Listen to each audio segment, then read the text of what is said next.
Det är slåtterdag på Hanhivittiko fäbod och det råder perfekt väder för att skörda.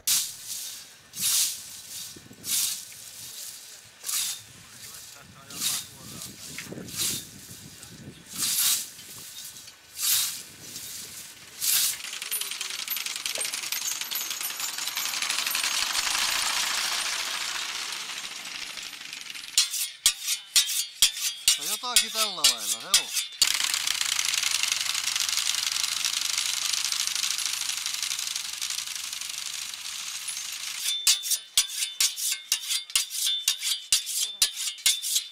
Här slås höet med både lie och hästdragen slåttermaskin. Och här kan vem som helst prova arbetet med lie eller vikade som det heter på meänkieli. Och här krattas och slås. Och fäboden lever upp till forna dagars niittypäivät.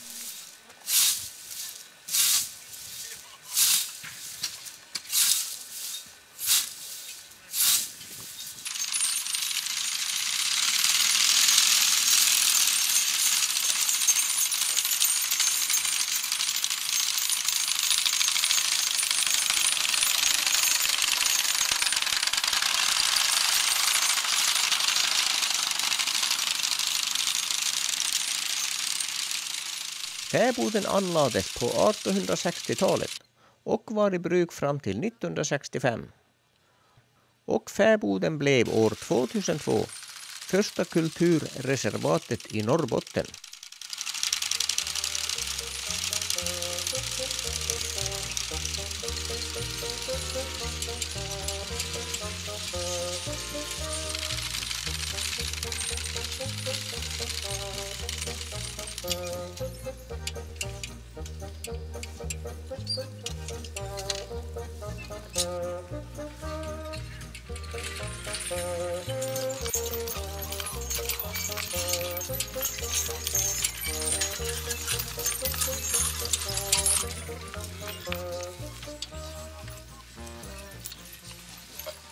Och ja, även den tidens teknik kan gå sönder.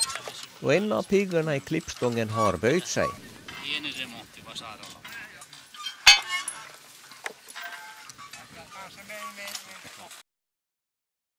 Massa folk här och ännu mer blir det. Det blir lite filminspelningar samtidigt här för att det ska bli dokumenteras och då ska det ske på områdets egna språk meänkieli då. Men vi blandar som vanligt språken kors och tvärs. Vi har Esa här med hans fina hästar. Vad heter de? Nimio? Kasper och Tåka. De har varit här förut. Välkomna, jag har en mycket mer välspråkig predikant här i form av Ove. Före detta ordförande i förening. Jag råkar vara ordförande nu då så att säga. Men varsågod Ove. Kiitos paljon Rolfi. Käsittävätkö suunnille kaikkiin tätä kieltä? Kyllä. Nythän on se päivä, kun me käytämme tätä kieltä, joka oli silloin, kun tämä alettiin 1865. Sitä, mutta se on varmasti ollut paljon ennen. Joko meillä on tuo kenttä, eli tämä maitohuone, maitokellari, joka on tehty 1875. Että tässä on ollut niin kuin liikettä aina. Mutta kun tuli tämä Soukolon tie, niin silloin ne tuli ihmiset aloitti tätä rustaamaan. Ja se oli huhtikuussa yhtenä päivänä, olikin Ruskolan isännät kokoontuneet ja päättäneet, että tehdään tähän semmoinen kenttäpaikka, jossa meillä on. Ja tässä on ollut paljon enemmän pirttiä, mitä meillä nyt on. Ja paljon enemmän navetoita, mitä meillä nyt on. Tämä navetan muoto on kanssa yksi muoto, joka on täällä ollut. Ja sen aina sanotaan, että se on tullut Suomesta. Mutta kun silloin kun tämä oli, niin meillä oli yhteiset asiat molemmin puolen jokea ja väylää. Niin se Vieprukantaa se saattaa, että se on tullut iästä päin tuo malli. Meillä ei ole monta nuita, mutta Maritta sanoi, että Saitta Rovassa on ollut. Sanoithan se kerran. Ja niitä on joitakin, mutta ei niitä ole monta, niin kuin se malli. Tavallisesti kesänavetat ja kenttänavetat oli tämän sorttiset. Nyt mitä tänä päivänä tehdään, niin me rakennamme sauran siihen malliin, kun se on tehty täällä. Me meinasimme tehdä heinärakennuksenkin. Ja Se oli, mutta meillä oli niin huonot tolpat. Me emme lähde katsomaan ne kyllin varhain, ne oli niin lahonneet. Mutta me teemme heinäsauran ja sauraa on monella lailla, mutta mie tehen sillä mallilla, millä tehtiin ennen kuin jänkässä tehtiin. Se pantiin niin se ali korkeammalle ja pantiin ulut alle, ettei mitään vastustanut. Että heinä oli silloin siinä. Täällä on hanhivittikolla myytävänä sitten, josta ei Rolfi puhunut mitään. Mutta minä tykkään, että kaikki ostavat semmoisen. Meillä on tämmöiset haravat, jossa on muisto hanhivittikosta. Sitten meillä on tämmöisiä haravia, jos ei ole mitään nimeä, jos halutaan ostaa jollekin rakkaalle puolisolle, eli sen lapsille, eli niin poispäin. Ja kirjoja meillä on, ja tämä kukkakirja on täältä paikoin. Ja se on aivan näistä meidän omista, mutta siihen on meillä tullut lisääkin vielä. Saipua on jäänyt. On mitä saipua? Ja vikaapteet. Joo, vielä on pikku vikaapteet. Joo, mutta noutakaapa tänne. Ja sitten tässä on yksi tyär, joka on kirjoittanut tämmöisen kirjan, kun se oli lapsena täällä. Siinä 7 vuoden vanhana se oli täällä kentässä. Äiti oli, niin kuin, hoiti lehmiä täällä. Ja se on kirjoittanut muistoja tästä hanhivittikosta. Se on yksi asia. Sitten meillä on tämä, jossa Rolfi on syypää. On tämä, kun silloin ensimmäinen kirja, kun tehtiin hanhivittikosta. Ja siinä on paljon haastatteluja monesta ihmisistä, jota ne niin kuin, tiesit siinä. Ja sitten meillä on tämmöisiä korttia, joita me tykkäämme, että kaikki pitäisi ostaa. Ja jos mie tekisin väkinäisen tuolle Rolfille, niin mie sanon, että joko on vireät niittämään, ne saa ilman tämmöisen. Mitä Rolfi sanoo siihen? Tietysti saa. Ja haravoitteen, joko on vireät haravoitteen, niin ne saavat myös tämmöisen kortin ilmaiseksi. Saako hevosmies? Ja hevosmiehet saavat, hevosmiehen kuljettaja ja se, joka katsoo kiviä etupäässä, saapi kans tämmöisen kortin. Vorme liier flitig, som räfsar flitig och hästkarlarna och de människorna som tittar bara på och kommer nästa år och vilja göra det här kommer att få ta gratis ett sånt här kort. Och sen mina kära flickor, ni som sitter, jag förstår att det är ni som inte kan det här språket som jag liksom är född med. Så visst lovar ni att ni frågar så ska jag översätta. Jag kan faktiskt översätta också lite grann. Jo. Men så är det, då kommer vi att börja med slotten och så berättar jag när vi gör den här saura. Jag vet inte vad det är på svenska. Häsja. Ei se ole häsja. Häsja on hyvin. Sitten tulee olheen rieska, lohta. Ja se on, ei se ole rieska, se on leipä. Puolipaksua, no joo.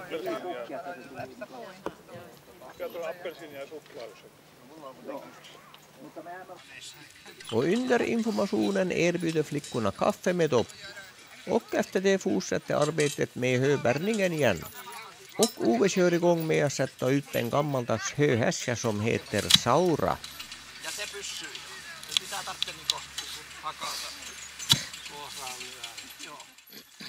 Ja sitten toinen keppi, kun tehdään. Tämä oli niinku keskikeppi. Ja Janne, kuinka moneen kepin sauran me teimme? Nämä on sauravarthaita. Et joku hätöytiin, että on sauravarthaa. Ja kuinka monen varthaan sauran me tehdään? Sie vanhempi mies päin. No niin, no me teemme päätämättä tulee 12. Kyllä meillä tulee 12 sauraa. Se uskottaa, että se on niinku saura, joka on täällä ollut. Saura tehtiin usein semmoissa niinku jänkkäpaikoissa ja sitten missä ei latoa ollut, se pantiin saura. Ja nuorilla lapsilla oli tehtävää sitten talvella, kun tuli lunta, porot häiritti sauraa ja söit, niin ne lapset sai käydä kyöräämässä porot. Mutta me nyt jatkamaan tätä.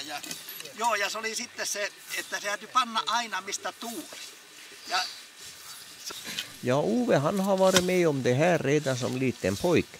Med hans far som läromästare. Koutojärven poika lyöpii siihen tolpan.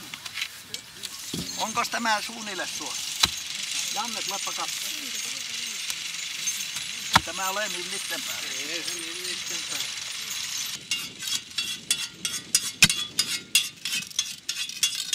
Tämähän on vekeä vaikka kuka.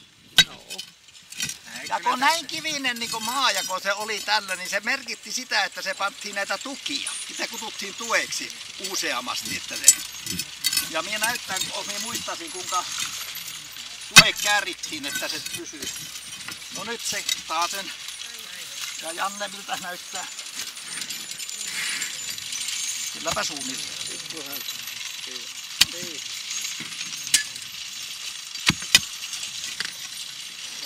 Täytyy joku olla tehty.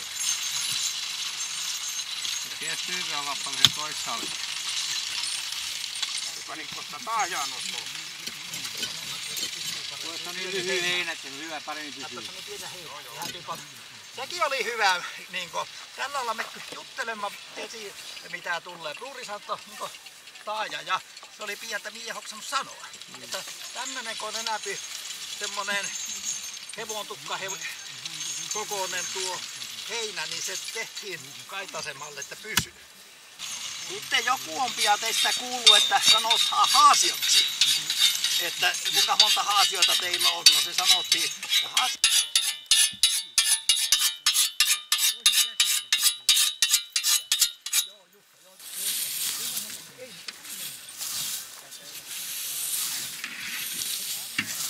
Ja se pitää sujua nuin.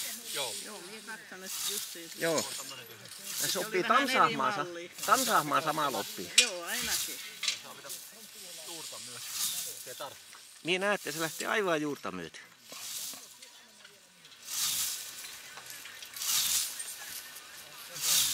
Tuo se ei saa opettanut tuo hevo.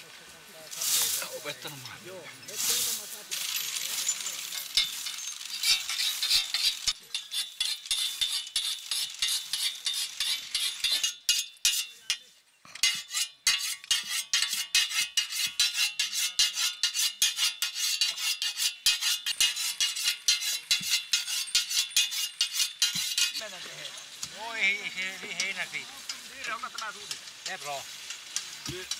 Och medan Oves gäng sätter upp sauran jobbas det hårt med liarna och hästdragna slåttermaskinen.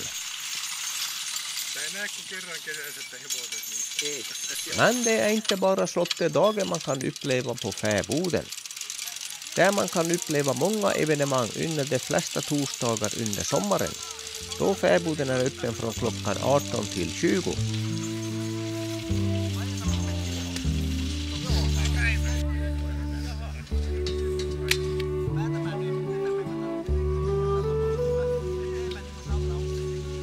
Och från 8 juni är fäboden öppen dagligen, från klockan 10 till 15 och fram till sista augusti. Fäbodspremiären sker på Salomonsdagen som är den 8 juni och det var den dagen avfärden till fäboden skedde.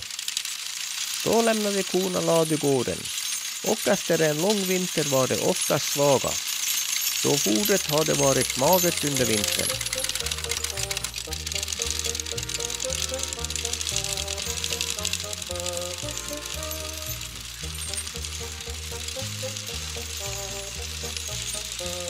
Fäbodarna anlades för betets skull.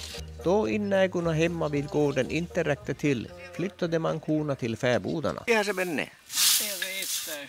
Hettarineppu ei saa, että hyvinhän se lähti. Joo.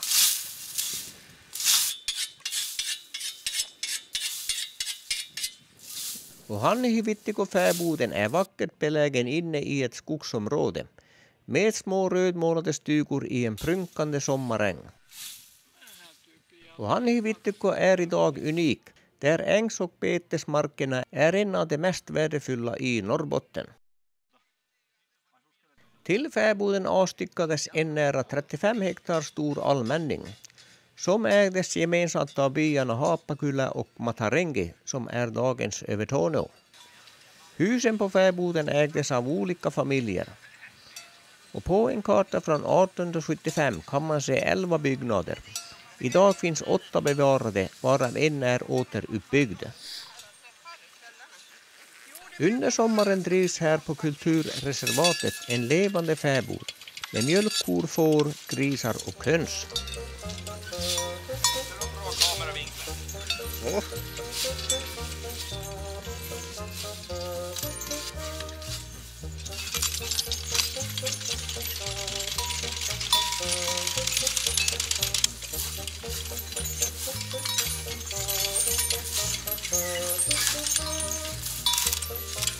Ja tämä on siitä, että se ei laske. Se pitää olla Ja sitten se oli, että elukat usein menit sinne alle. Ja kuule, siellä että tästä sitten panheen tuonne. Niin se tulee, että se täytyy olla niin hyvin tuossa alilla. Nyt Janne ja Uwe alkavat rakentaa. Asiassa on niin lyhykäistä heinää. Kun me tehimme tätä rihmaa, näkö ei ollut tämmöistä sitteitä mitään. Niin tämä tuli lujaa. Ja se meni vettä kanssa niin tehdä tuomaan.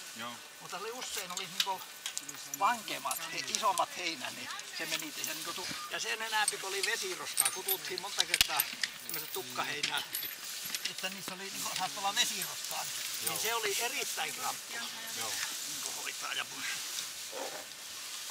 joko meillä on jo joko minä kerran, nyt sieltä on jäppi.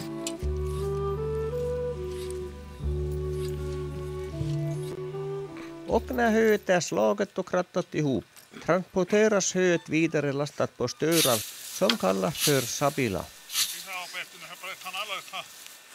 Tuonne ja tuohon ensiksi.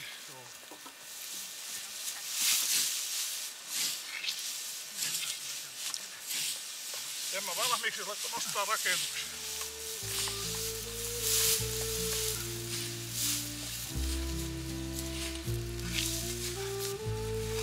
Käytetään oksaa.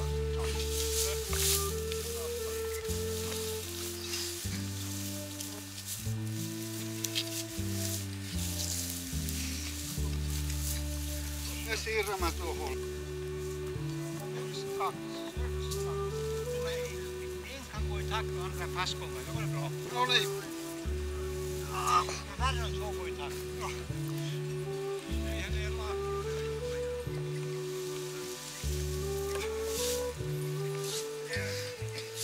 Tolpat tukea, siis tunnekin. Missä meillä Kootojärven poika? Jaa, täällä. Tulepa tunteen nyt. Tolpa on jo paljon lujempaa. Ei niitä tarvitse niin monilla, mutta mitään niillä on heikkoja. Varmaan kun... Joo, se on rake hään, ei lähe. Tässä on ikossa jo.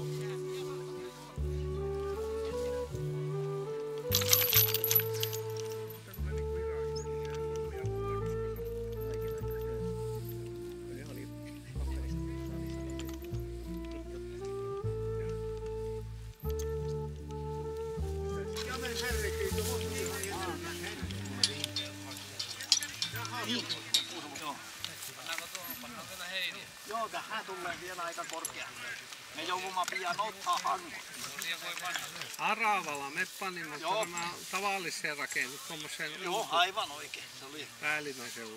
No niin, no se rihma tulee. Sitten me sitten jatkamaan uudella kuin ensi kertaa. Tarpeeksi se toinen sitten tuo toista. Fäboden har utnämnts till kulturreservat för att välbevarade miljöer som Hanhivittiko fäbod är mycket sällsynta i Norrbotten.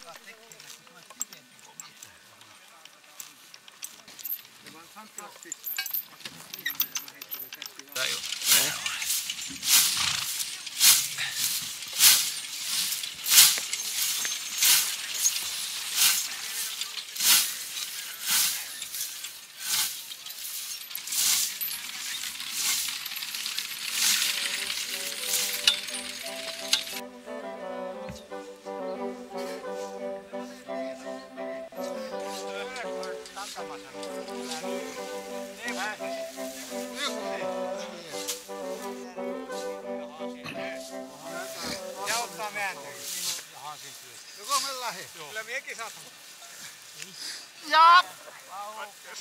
Kestää. Lippukaa katketa sapi. Sano siellä, kun jalo.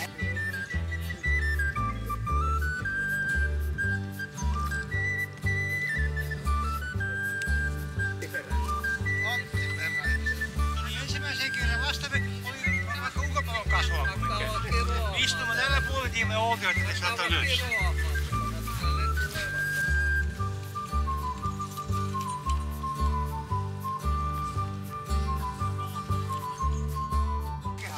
Ei kaukaa nouet sinne. Joo, ja toisaalta. Täällä on ainoa he sapila. Ei silloin, kun mä tuonne jälkeen katsomaan. Tämä on kuule, sehän näyttää kukaan se. Näin se on pettänyt omaa isääkin kuule, kun se on vyöllä tehnyt heinät. Niin se äsken muisteli mulle meitä. Joo. Mä olin panna lyöllä. Joo. No Rylli oli 5 vuotta minua vanha. Jaa, se oli vanha. Niin se oli niinku nuori. Kyllä se oli nuori. Ja laiski. Niin Ja on. kaikki vasta, kun viime salissa rukasin sanoa, kun se aamulla pyöräsi heinäntekoon. Sinua ei saa koskaan yli. Joo, no se vähän niinku kuuluu sille nuorimmalle. Joo, päästään vastahakoon. Joo.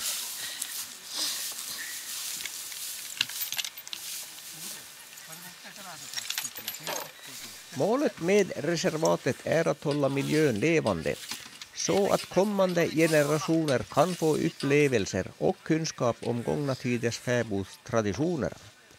Därför underhålls byggnaderna och därför hävdas ängsmarken återigen. Om gräset inte slås eller betas kommer ängen att växa igen och alla blommor försvinna.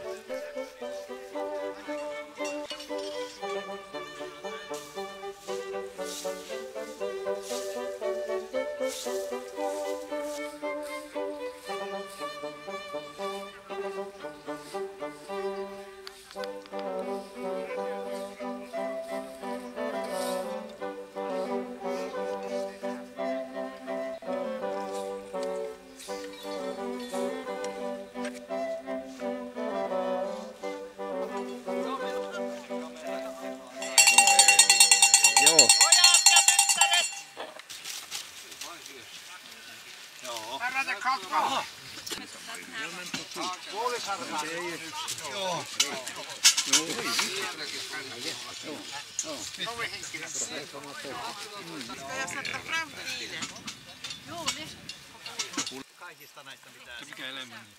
Joo. Minä olen niinku pikkusen, sä oot kertonut pikkusen, että sitten meillä on Tämä vähän pehmittää ihmisiä. Minä olen niinku vähän pehmittänyt vai niinku kertonut pikkusen, että sitten meillä on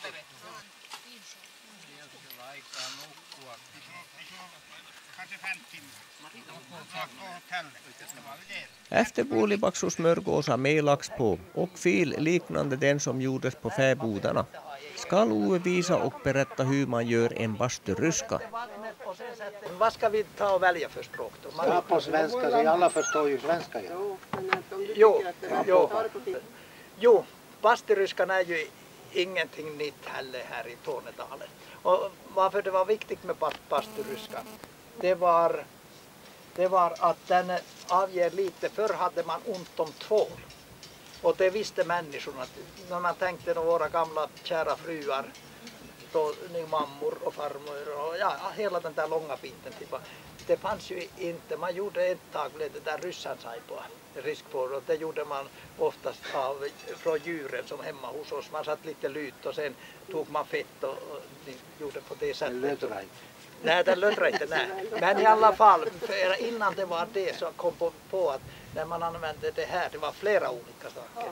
Först var det att doft är viktigt. Och jag kan säga nu och på en gång för att det är många som säger att det måste vara den här hängbjörk, lauvaskoj. Och det är helt rätt. De är mycket mjukare och skönare att slå. Men de tappar doften fortare. Och doften var en viktig sak i bastu när man använder. Men vi ska komma till sen. Men sen är det ju så här att löven är ju inte riktigt nu. För nu har de levt lite färdigt. Nu är de kanske 60-åringar ungefär. Och de börjar redan att tänka på att avveckla och avyttra och allt det där. Som vi människor, för jag tror på Gud. Och min Gud har liksom varit någon gång i sitt liv lat. Och så har han gjort både växter, djur och människor precis samma, liksom med samma grundprincip. Och så de har precis samma känslor som vi också. Och de vet hur de ska. Så att efter midsommar, veckan efter eller midsommarveckan, som man sa förr, man hade sådär ungefär. Då hämtar man dem här och då brukar de sitta, då har de vuxit färdigt ungefär 3 centimeter löven och då håller de sig fast i den här. För sitter de och hänger fast så hårt i den här stammen, moderstammen, så att de inte vill släppa. Och då håller de liksom hur länge som helst vid midsommartiden när man tar. Och man kan använda det flera gånger. Men vid den här årstiden, ni ser att löven börjar leta och ger lite såna här, det börjar att bryna, det börjar lite från kanten att komma. Men det är inte, det går att använda fullt.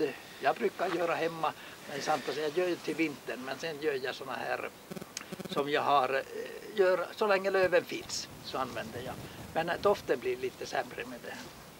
Och när jag brukar göra såna här varpolådor, vad heter det på svenska? De där kvast som man sopar. Jo, då tar man och snurrar hela tiden när man sätter nitt för att det blir en rund. Men de här ska man sätta så här att det är många saker där att tar jag tillvara. Men hur är det löv på de där kvastarna? Det är det väl inte? Nej, inte i dem. Utan de går varpor, då får man ändå så göra. Ja. Men när man gör lövruska så sätter man dem här från samma håll. En egen hand som säger hur mycket vi ska sätta löv. När man tycker att det är lagom så att det inte blir för tjockt. Många gånger när karlarna gör så gör de ofta sig själva och tror att alla har lika. Det är inte skönt om man måste ha en sån där som man inte kan ha handen ordentligt fast. Och sen gör man den här, man tar och så här drar man pungen och gör till flottningen såna här, som redan som barn. Och sen vrider man så här. Man börjar här och lite så här. Man kan snurra så här också, sen börjar man och sen går man. Men det är så enkelt så att man behöver inte göra det svårare. Man kanske har lite längre bort och den här handen styr här häststolpar också ner i marken. Och nu är det ungefär så där. Så då tar jag den här och då sätter jag i mitten den där. Och så drar jag igenom. Och det här är så viktigt det här att man snurrar hela tiden. Och sen sätter man härifrån och gör en knut. Nu var den här extra tunn så. Och sen har vi gjort dit en knut. Man kan göra en till också men den här verkar inte vara så lång så jag gör. Och så gör jag likadant där. Och sen snurrar hela tiden. Sen den här gör jag så här. Och sen tar jag bort tuosta päästä åt. Ja sitten med banen. För att det här var så viktigt för att man sen satt ihop alltid när man gjorde såna här lövruskor. Man satt ihop sen 2 och 2. Och man hade ju inte råd att köpa spikar eller sånt där. Så man hängde samma, så oftast var det slana där någonstans i något uthus som man hängde. Var ska man bevara den här för att den ska behålla färgen och sen att den mår bra? Löven ska vara ett luftigt och sen mörkt runt. Ja. För då hålls den är precis lika grön sen. Sen är det så att när man hämtar sen och så sätter man ju i en hink den. Och sen låter man vara en halvtimme i hinken så de här hinner bli så mjukna. Och då plötsligt när man har gjort vid midsommartiden så tror de här löven att ja men nu vi ska leva. Vet du, de tycker det är skönt och de får ett nytt liv och det verkar. Bara man tänker ungefär hur vi människor är så är det precis likadant med djur och med växter. Precis, det är bara att de har en annan kommunikationssätt. Och tar man på ugnen och vänder lite och så får man den här doften. Då luktar det gott. Då luktar det gott. Och hängbjörken släpper fortare den här doftkänslan. Så det är därför man många gånger går över till det här. Men man har ännu här att det var, för då var det viktigt. För hembjörken är mjukare så att man ska... Lossnar inte de där löven då? Nej, inte om man gör rätt tid så lossnar det inte mycket. Men det är inte så farligt för det är bara positiva saker i sån här. Jo. För men är det midsommartid man ska göra sådana då? Så att jo, vid midsommartiden är det som bäst. Det är då det är ungefär. Men man ska ju bada länge och ta flera gånger bara till det här bastun. Hör du för ryggen och överallt eller tar du bara så här? Nej, överallt. Och då börjar vi. De här flickorna som satt bredvid mig, de ville vi. Och då sa vi att vi sätter fötterna så här. Och det här är ingenting som är något sadistiskt som man ska hålla på och slå ihjäl sig. Utan man ska själv njuta hela tiden. Och då brukar jag börja så här, lite i sänder. Jag har liksom tänkt så här att hur går hjärtat till blodet och hur den går upp. Så jag har liksom den och jag börjar. Vilka är de flitigaste delar i våran kropp? det är ju fötterna. Och det är ju de man måste tänka på och börja. Och de mår jättebra när man liksom börjar. Och sen kommer man upp och sen här. Och sen sa jag åt de här flickorna att sist har ni brösten. Jo, för att det är också viktigt. Överallt, allt där. Nacken också. Det finns inga finare saker än det här. Men det är liksom en privat grej det där, va? Så jag har alltid min då. Jag tar inte vilken som helst.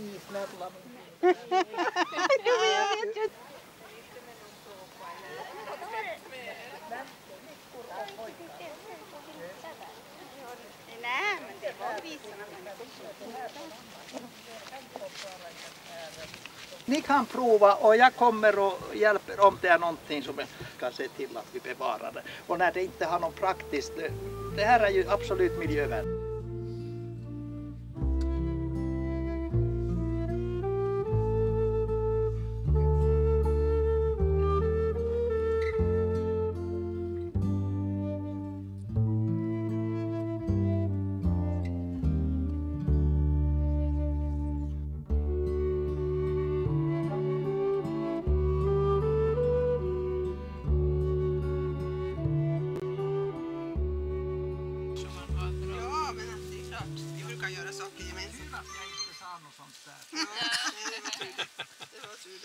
Oj, oj, oj. Ja. Vi var ju så unga när vi hittade.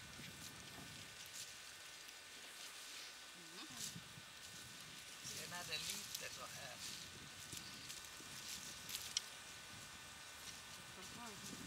I Tornedalen anlades de första fäbodarna vid mitten av 1800-talet.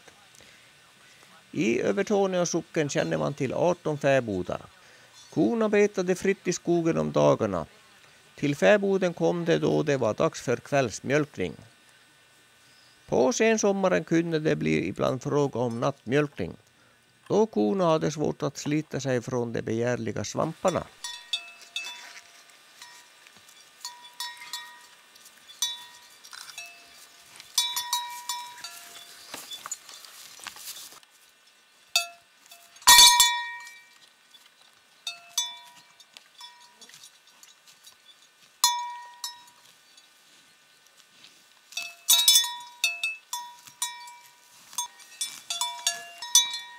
Ursprungligen fanns det 4 fäbodstugor på Hanhivittiko. Antis, Lantos, Mörtbergs och Torneus Mörtbergs. Idag återstår bara husgrunderna efter Antis och Lantos. Men övriga byggnader är bevarade och restaurerade.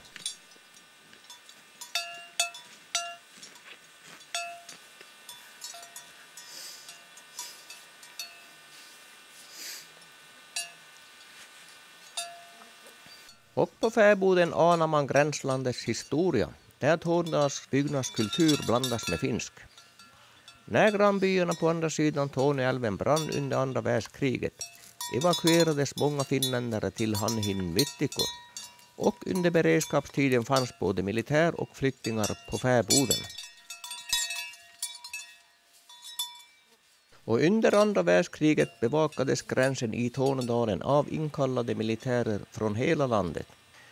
1000-tal av dessa bodde i de cirka 70 baracker som fanns i området runt Hanhivittiko.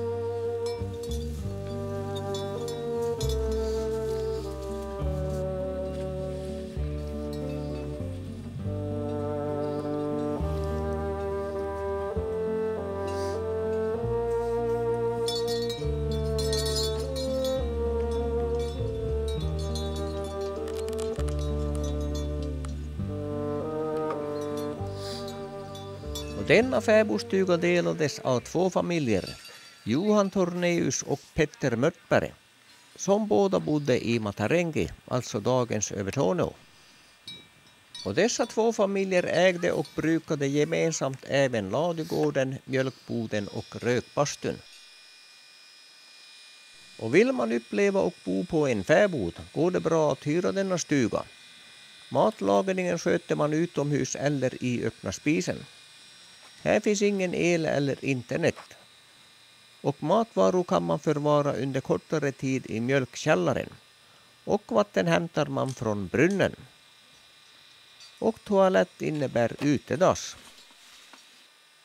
Denna bild är från 1958. där Miina Tapani Kurki-Aho står på planen.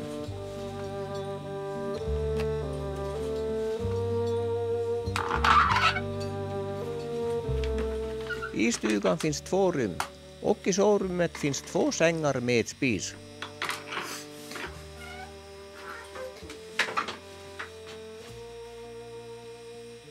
Fäboden drivs och sköts av en ideell förening som heter Hanhin Vittikko Vänner, som är obunden politiskt som religiöst.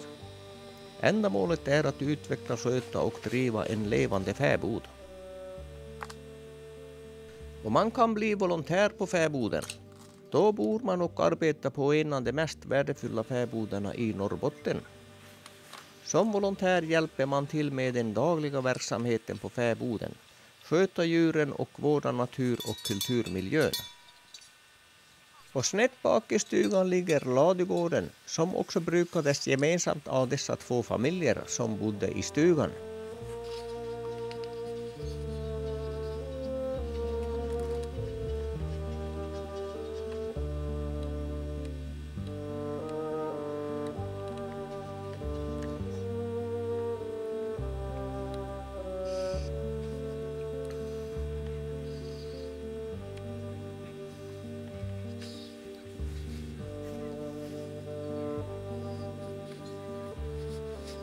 Ladugården är dubbelt så stor eftersom det brukats av 2 familjer, och Mörtberg höll ett 10-tal kor på fäboden fram till 1950-talet. Och Torneus hade 15 kor, 2 hästar samt får. Hans del övertogs 1933 av Ruis Niemis, och 1961 var sista året då fäbodstugan var i bruk.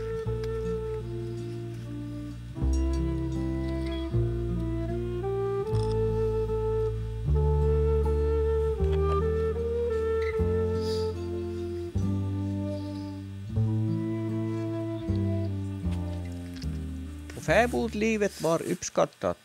Det var ett slags arbetssemester. Hit åkte familjen om somrarna med både barn och kreatur. Och man hälsade på i andra fäbodar, badade bastu och umgicks. Och bara några kilometer söderut fanns Outtila fäbod. Och till en början hade familjerna anställda mjölkerskor. Och en kvinna arbetade 30 somrar i rad på fäboden. Och innan mejeriet i Övertorneå byggdes 1925 bereddes all mjölk på fäboden.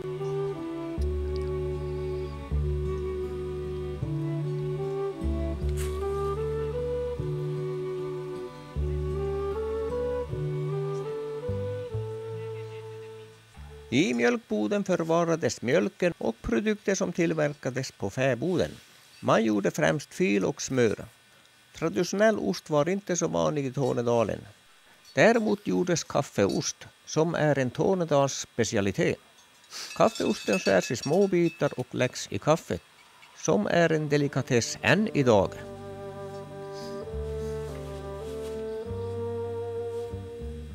Och sen är det dags för Torvald att ta fram gitarren för lite underhållning. Ja,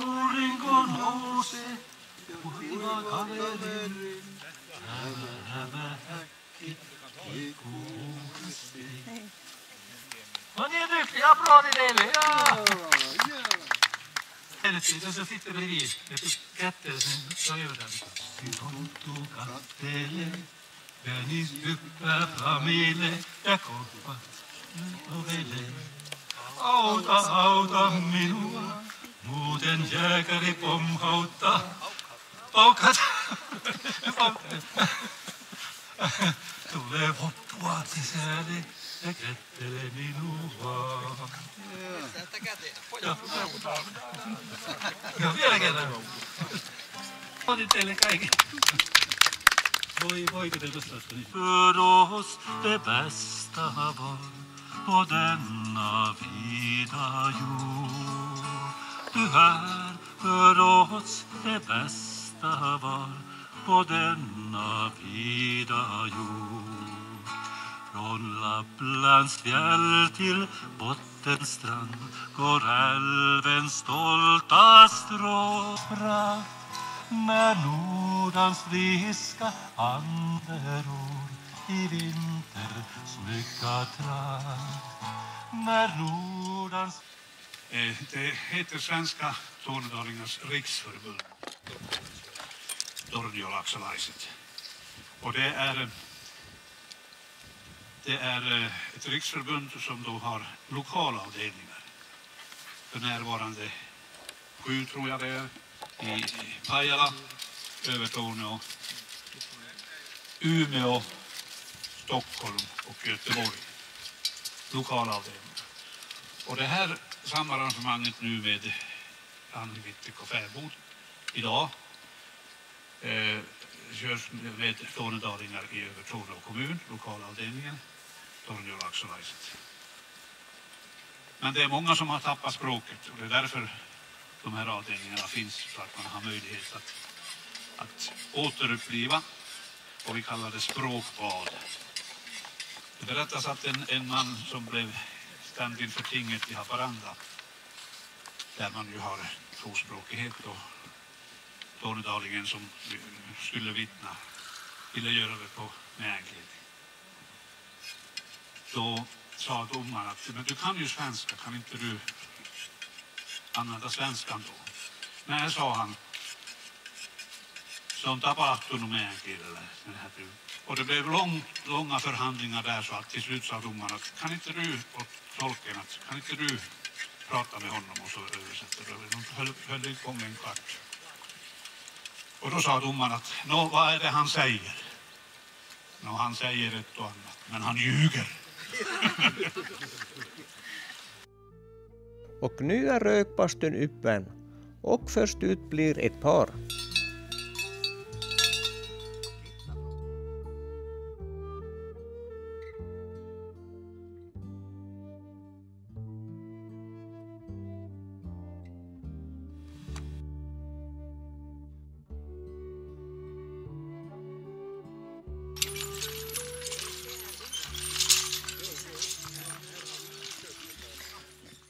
Och Annevittek har en stor artrikedom som få andra fäbodar kan uppvisa, med många arter som är sällsynta och en del arter som är utrotningshotade. Och under beredskapstiden transporterades hit stora mängder hö från Syd- och Mellansverige. Och främmande växter följde med, som backnejlika och fyrkantig johannesöd, som gror än idag på fäbodvallen. Och nu är det hästförarnas tur att inträda i rökbastun.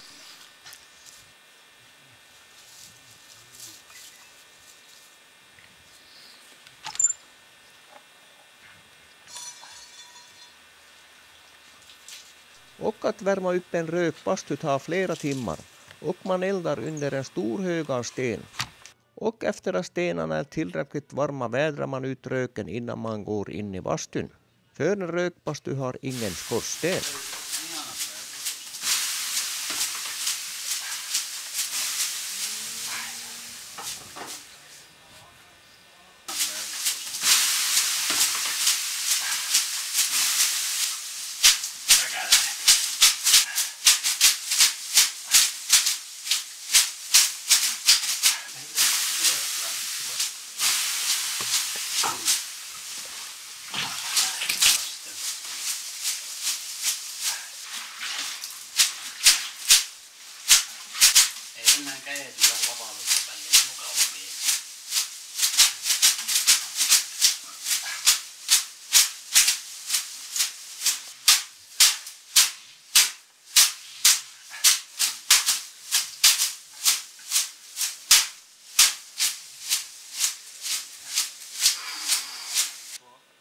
Personer och organisationer som vill verka för föreningens mål är välkomna som medlemmar genom att betala en medlemsavgift.